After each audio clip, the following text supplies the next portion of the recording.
Hi, Scorpio. Welcome to your twin flame, or what I love to call trauma fusion quantum entanglement reading with me, Jocelyn, the Quantum Queen. So let's see what's going on for you guys and that specific connection if you resonate with this message. This is for Scorpio, Sun, Moon, or Rising. And as always, welcome to my cross watchers. Crosswatcher, you could be dealing with a Scorpio and the message could actually be for you. So feel free to take it however it resonates with you in your situation. Keep in mind that these are general and timeless readings. Yeah, ready? And if you guys would like to book a one-on-one reading with me, you can find my information down below in the description box. And just wanted to say thank you for liking, subscribing, and thank you for all the good karma donations. All right, Scorps, are you ready? Okay, let me just get a feel. Okay. Well, Scorps, okay, there's someone in your life, especially, this is someone that the twin flame is also always connected to you guys know I talk about the oral anal phase of development where you're learning the entire world through your mouth and your sexual reproductive organs. Those are stimulated. Is that the word? Yeah.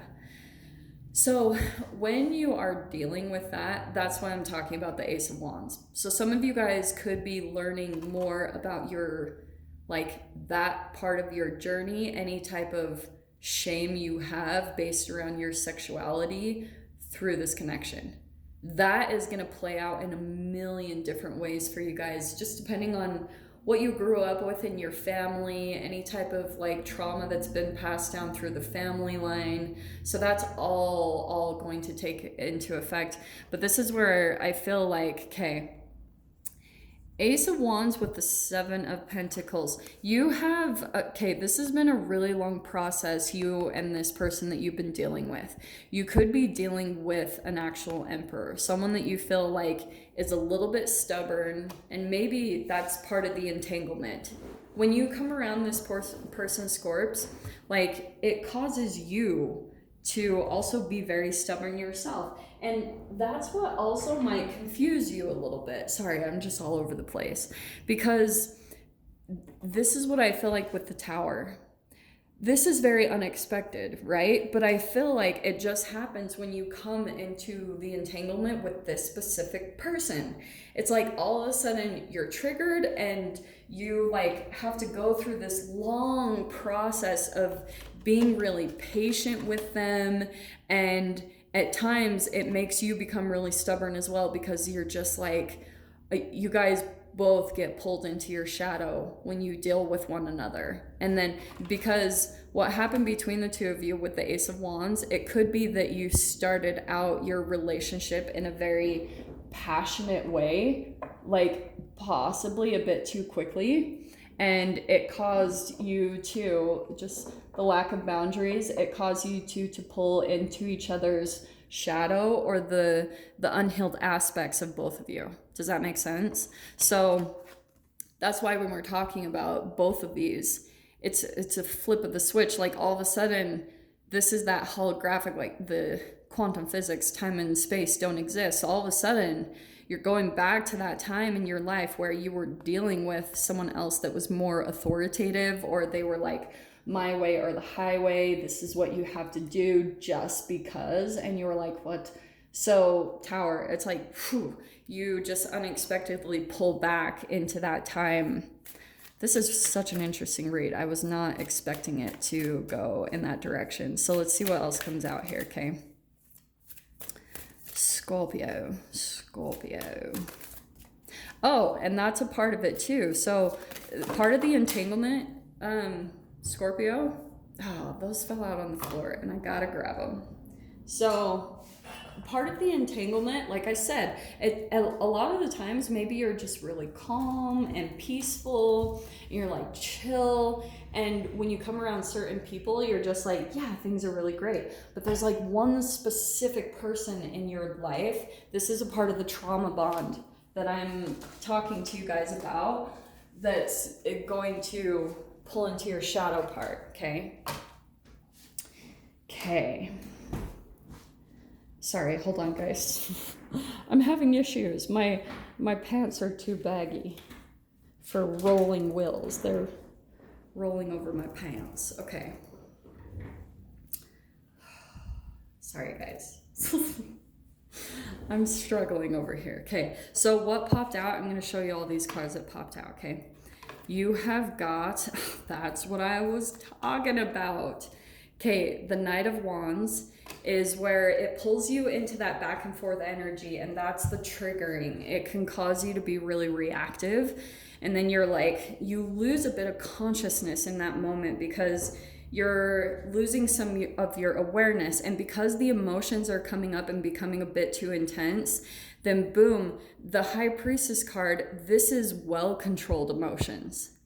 That's why I love her energy so much. When you're able to control your reactive responses, you will hear your intuition. That's where a lot of evolution and growth takes place, and how you're able to control your emotions. You can say what you need to say. Like, that could be a part of the Emperor where you're taking your power back and you're speaking. But for a lot of you, if you feel like this is a person you're dealing with where they know where your goat is tied, they know where your sensitivities lie, your biggest benefit is learning how to control your emotions. But that's why I'm just telling you, at times, just with all this fire energy, it just can overtake you, because it's not about suppression. It's about, also with Ace of Wands and the Knight of Wands, it's finding a productive outlet for that to come out and be expressed. So whatever that is for you, a lot of the times it's through creativity, because the Ace of Wands, all of those are correlated. That's fire, so it can get confusing. If you have the shadow coming in, it can turn into anger and reactiveness, or maybe even a sexual energy. But if you use that to propel your own passion and your creativity, that's where it's being used in a very transformational and a useful way, okay? So this is actually perfect because I saw that this was popping out. So there's your card, Scorps. Right down the middle, you've got the Death card. That's what I was talking about with the transformation happening. And it's from how good you are at containing and controlling your emotions and finding a good way. Because if this is with a connection, you could be having someone, there's this push-pull dynamic that you have with them. See the Knight of Wands, how it's like, you guys, when it's really good, you're together and everything's good, but then all of a sudden there's a disconnection and you guys will go at a distance from one another, okay? Or just need space, all right? It's totally natural. It's a part of the trauma bond. It happens.